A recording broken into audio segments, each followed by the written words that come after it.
Welcome to Postcards from Barnesville. I'm Pamela Morris, that witchy chick. This is the place where I will share some of the short stories I've written over the years that may otherwise spend their dark lives feeling lonely and unloved. And nobody wants that.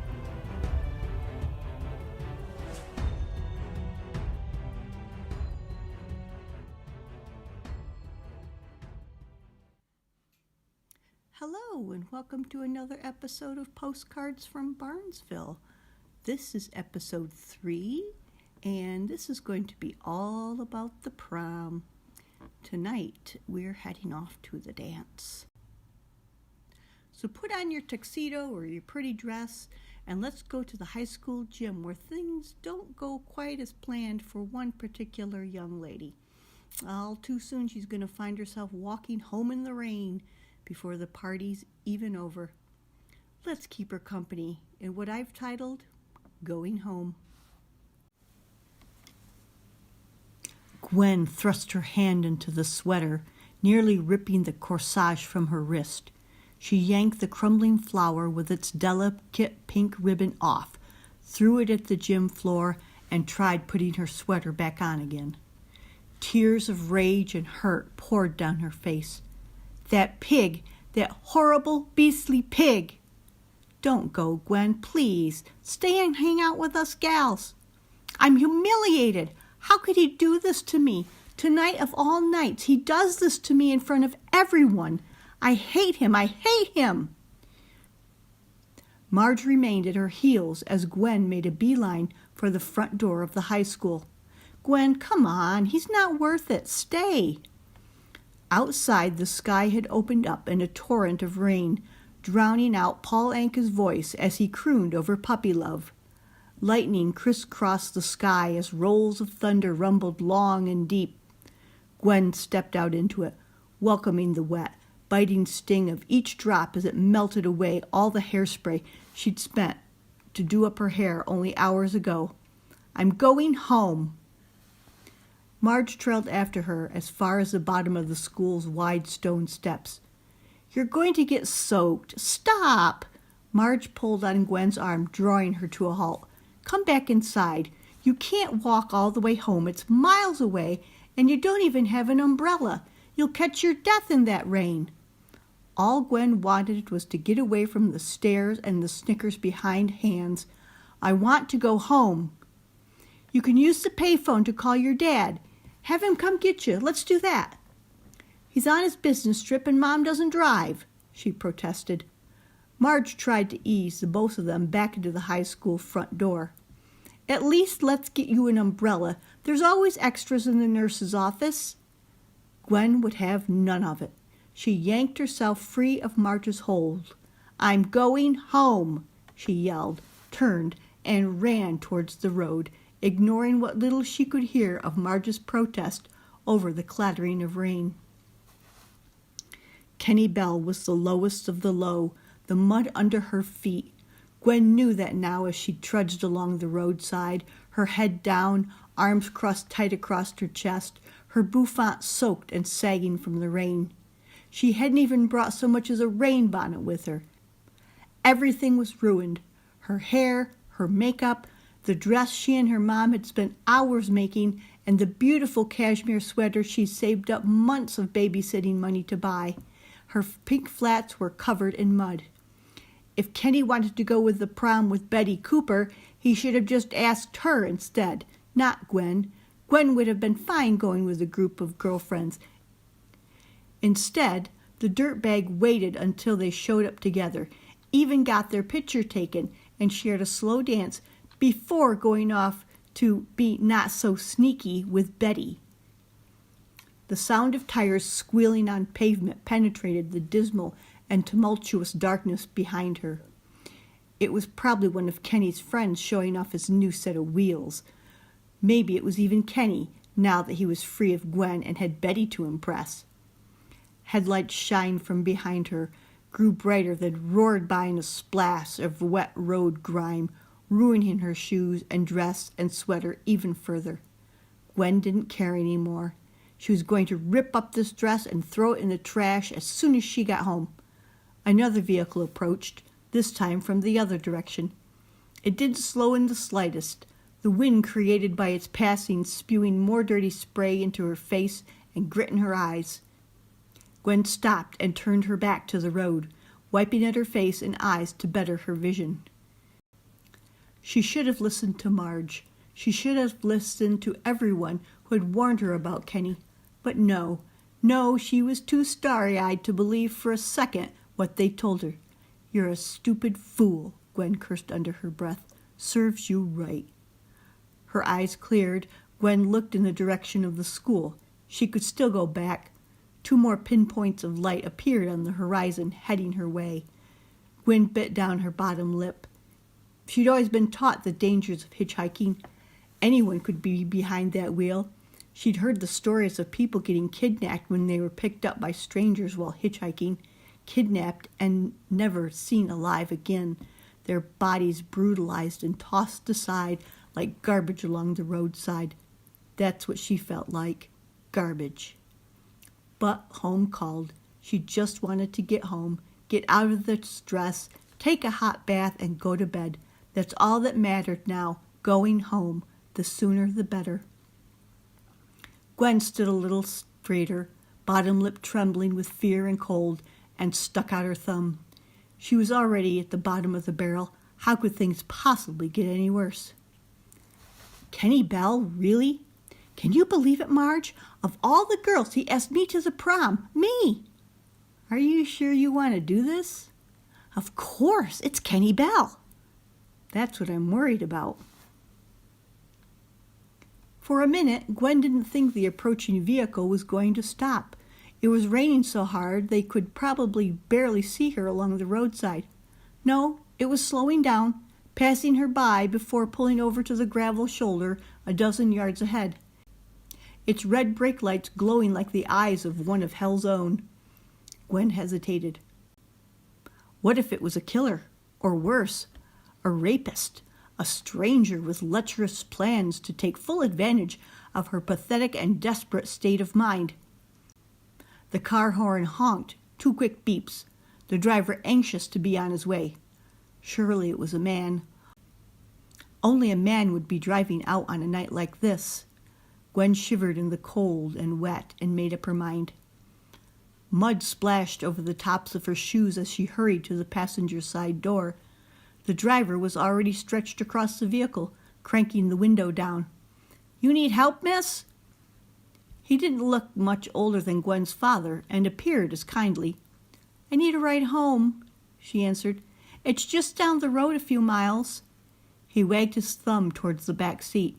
"Hop in. You're going to catch your death out there, young lady." Gwen wasted no time climbing into the back seat where it was warm and dry. Thank you so much." "What on earth are you doing out there on a night like this?" She didn't want to tell him, but her situation was dire. Here she was all dressed up in a now soaked and wilted pink gown walking in the rain. She must look a horror. "I had a fight with my boyfriend," she confessed, teeth chattering. "And he let you walk off and out into the storm? He's not worth your time, miss." "I know. I just want to get home as soon as I can now." "There should be a blanket on the floor back there. Wrap yourself up." She could just see the shadow of his face in the rearview mirror. It was kind, clean-shaven face, a face she could surely trust. "Where do you live?" "Thank you." In the dark, she felt for and found the blanket and quickly wrapped it around her trembling shoulders. "About 3 miles up, there's a road on the right, Jenks Hill Road, 237 Jenks Hill Road." "I know it," he said. "We'll have you there in no time." "I can't thank you enough." "No need for thanks. Just doing what any decent human being would do, unlike that boyfriend of yours." The man put the car into gear and pulled back onto the road. Finally, she felt safe. In a matter of minutes, she'd be home. Releasing a grateful sigh, Gwen permitted herself a moment to shut her eyes and relax. It wouldn't be long now, not long at all.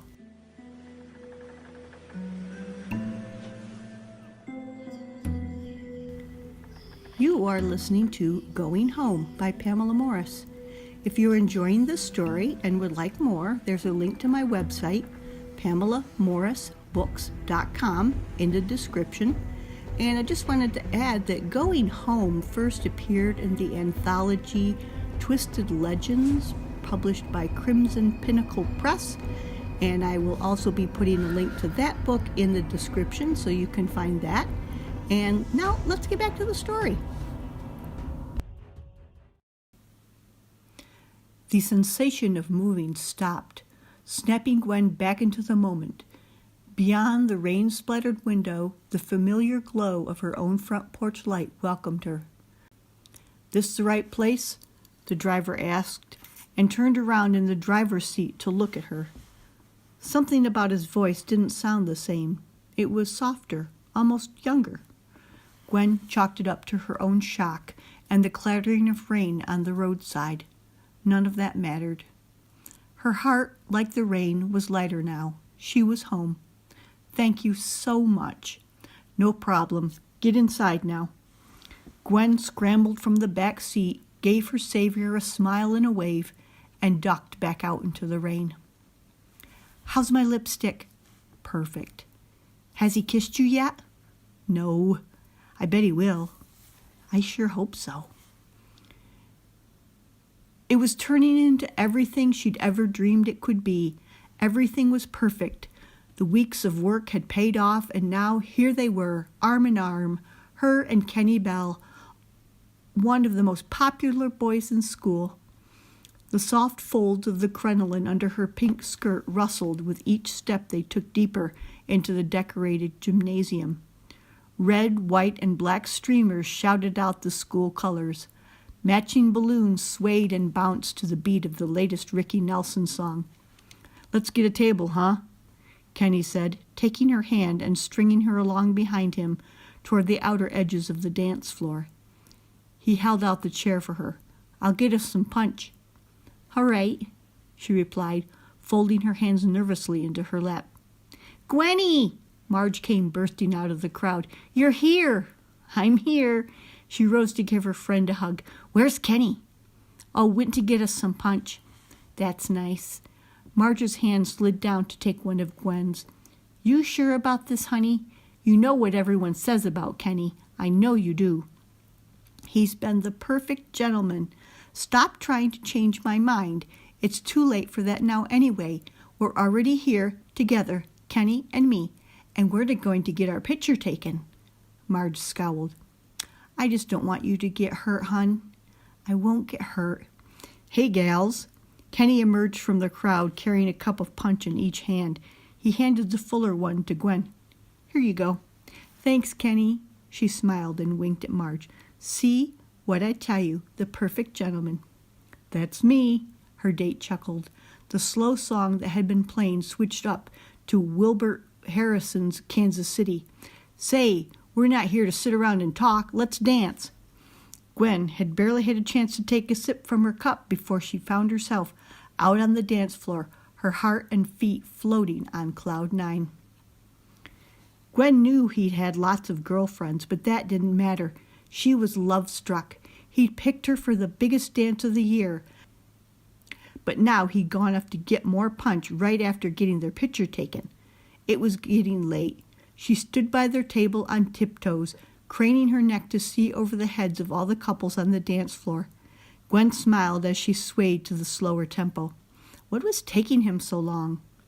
Instead of seeing Kenny at the punch bowl, she saw Marge shoving her way across the floor, stopping halfway, her eyes livid and voice in a pure rage. "What do you think you're doing?" her friend shrieked over the music to the couple she'd stopped next to. "How could you do this to Gwen?" Gwen's heart froze. It was Kenny. Kenny with Betty Cooper. Betty Cooper, who everyone knew put out to any boy that asked her, and she was slow dancing with Gwen's date. Gwen couldn't move. That pig. That horrible pig. "Don't go, Gwen. Please stay and hang out with us gals." "I'm humiliated. How could he do this to me? Tonight of all nights. He does this to me in front of everyone. I hate him. I hate him." "Gwen, come on. He's not worth it. Stay. I'm going home." For a minute, Gwen didn't think the approaching vehicle was going to stop. It was raining so hard they could probably barely see her along the roadside. No, it was slowing down, passing her by before pulling over to the gravel shoulder a dozen yards ahead. Its red brake lights glowing like the eyes of one of hell's own. Gwen hesitated. What if it was a killer? Or worse, a rapist? A stranger with lecherous plans to take full advantage of her pathetic and desperate state of body and mind. The car horn honked twice, the driver anxious to be on his way. Surely it was a man. Only a man would be out driving on a night like this. Gwen shivered in the cold and wet and made up her mind. Mud splashed over the tops of her shoes as she hurried to the passenger side door. The driver was already stretching across the vehicle, cranking the window down. "You need help, miss?" She didn't look much older than Gwen's mother, with a warm and reassuring smile. It was a relief to see the face of a woman instead of the depraved man she'd imagined it would be. "I need a ride home," she answered. "It's just down the road a few miles." The woman smiled. "Well, hop in the back, sweetheart. You're going to catch pneumonia out there. I'll turn the heat up for you." Thank you so much, ma'am."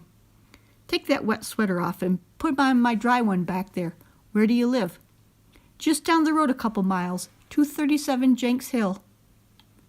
"I'll get you there in a jiffy. Got your seatbelt on?" Gwen pulled the device over her shoulder and snapped it into place.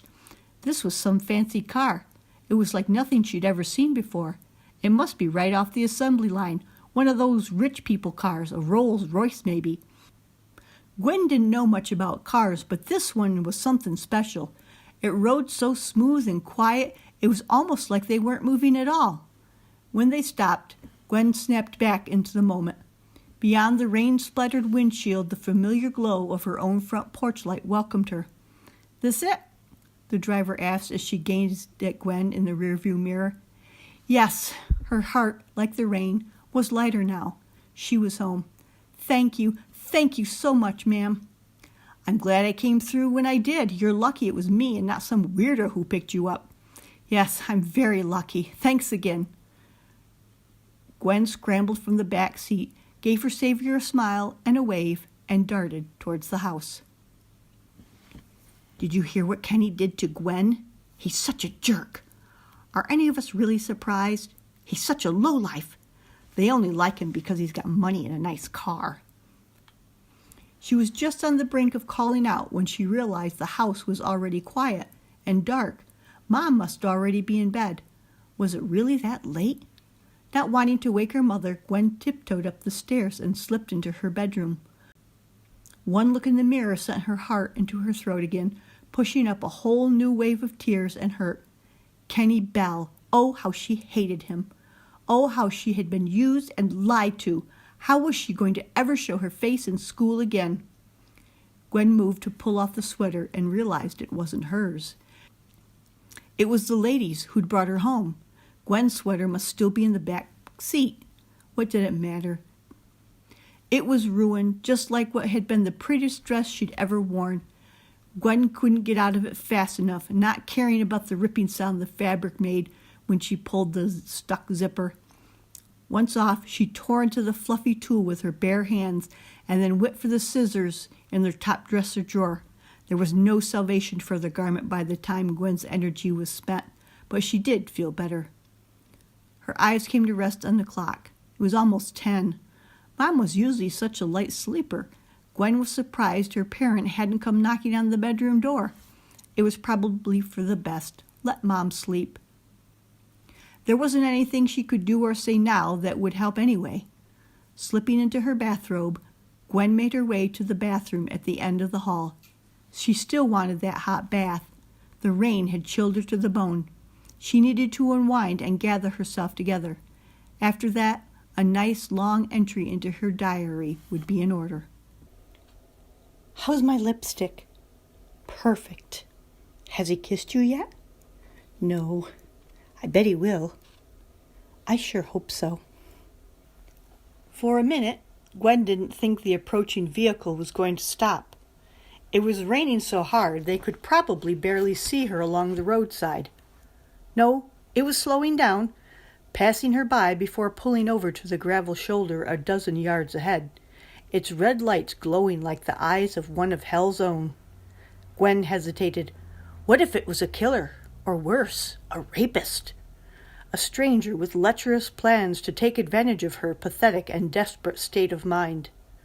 The car horn honked 2 quick beeps. The driver, anxious to be on his way, surely it was a man. Only a man would be out driving on a night like this. Gwen shivered in the cold and wet and made up her mind. Mud splashed over the tops of her shoes as she hurried to the passenger door. The driver was already stretched across the vehicle, cranking the window down. You okay, babe? Do you need help? He was a younger man, maybe in his early 20s, with shaggy hair and a beard. Probably one of those reefer peddlers her parents and teachers were always warning kids about. Gwen hesitated. Was this safe? But the rain was cold and bone-chilling as his smile was warm and comforting. I need a ride home, she answered. It's just down the road a few miles. He smiled. Hop in. I'd turn the heat on for you, but this bug ain't got any. That's okay. I'm just grateful for the ride. The interior of the car had a weird, sweet smell to it that Gwen didn't like at all. Maybe this was a mistake. Her hand fidgeted with the door's handle. You want some weed? Got a couple rolled ones in the glove box there. Help yourself. Make you feel better. No, thank you. He shrugged. Where you live? Oh, just down the road a few miles. 237 Jenks Hill Road. Groovy. Gwen wished she could crack the window open a little, but didn't want to let in any more rain and cold. What a weird little car this was. She'd never seen anything like it before. And did he say it didn't have any heat? It made a funny little purring sound as the stranger pulled back onto the road. Her hand returned to her lap, fingers twisting together nervously. Here, he said, reaching behind the seat Gwen sat in. His hand returned with a colorful towel decorated with bright flowers. Ain't much, but you're welcome to dry off a bit with it. Gwen took it with a trembling hand. Thank you. She dabbed her face and rain-drenched hair. The unpleasant smell was making her head feel funny, but as soon as she saw the familiar glow of her own front porch light beyond the rain-spattered windshield, Gwen felt her focus snap back into place. This your pad? The driver asked, looking up the sidewalk at the house. Yeah. Her heart, like the rain, was lighter now. Thank you so much, sir. Sir? A soft laugh tumbled from the man. Just spreading peace and love, doll. Maybe we'll meet up again under better circumstances. You seem like a cool chick. We should hang out. Gwen didn't think that was a very good idea. She got out of the car and hurried up the steps towards the front door, thanking God she'd made it home safe and sound. She vowed then and there that she would never hitchhike again. Did you hear about Gwen? It's all Kenny Bell's fault. No, what happened? Marge tried to stop her. Who was the driver? Mrs. Benjamin made her way to the front living room window after the doorbell rang and peeked out. A small brown SUV was parked in the driveway. She didn't recognize the woman on the other side of the peephole, but opened the door anyway. Yes? She asked. I'm sorry to bother you, ma'am, but do you have a daughter or maybe a granddaughter about 17 or 18? Mrs. Benjamin let the door open a bit wider. I'm going to guess she borrowed something from you? A jacket or an umbrella maybe? Or did she leave her sweater in your car? She asked. The stranger appeared both surprised and maybe a bit confused. Yes, my sweater. I had her put it on. She was drenched to the bone. I told her to take hers off and put mine on. About a week or so ago, the night of the big storm? I'm guessing you were down by the high school. Am I right? The visitor's brows drew together in a deep crease. Yes, I gave her a ride home. I was in the neighborhood and just thought... Smiling wearily, Mrs. Benjamin shook her head. Come on in. She does this all the time, during storms especially. You aren't the first one to stop by. Probably won't be the last. Thank you. The old woman shuffled her way toward the back of the house. I wondered how long it would take before someone showed up for it. Found it on the sidewalk the morning after that rain. I've got a whole collection of sweaters and blankets, even a couple of towels. Gwen's brought home in the rain. Not everyone comes back for their things, and, well, the elderly woman hung her head as if in shame. Well, I just can't bring myself to part with them. Take them to Goodwill, even. They're like presents, you know. Presents to let me know she's still here, still with me. She led the woman back to the kitchen, where a dark blue sweater lay neatly folded on top of the dryer. This it? Yes, thank you. Is your daughter all right? She seemed so upset that night. I couldn't get a lot of information out of her. Gwen's dead, Mrs. Benjamin stated matter-of-factly as she handed over the garment. Oh, no, I'm so sorry. A wan smile turned up the corners of the old woman's mouth. Do you have time for a cup of tea and a story? A story? The old woman offered a vague smile. Yes, a story. A true story. It's about my daughter, my Gwen. A ghost story, if you like. Happened a long time ago, 1960, the night of her prom. Nobody knows. It's a hit and run. Poor Gwen. Marge is beside herself. Damn that Kenny Bell. Damn him straight to hell. Gwen thrust her arm into the sweater, nearly ripping the corsage from her wrist. She yanked the crumbling flower with its delicate silk ribbon off, threw it all to the gym floor, and tried putting the sweater on again. Tears of rage and hurt poured from her eyes. That pig! That horrible, beastly pig!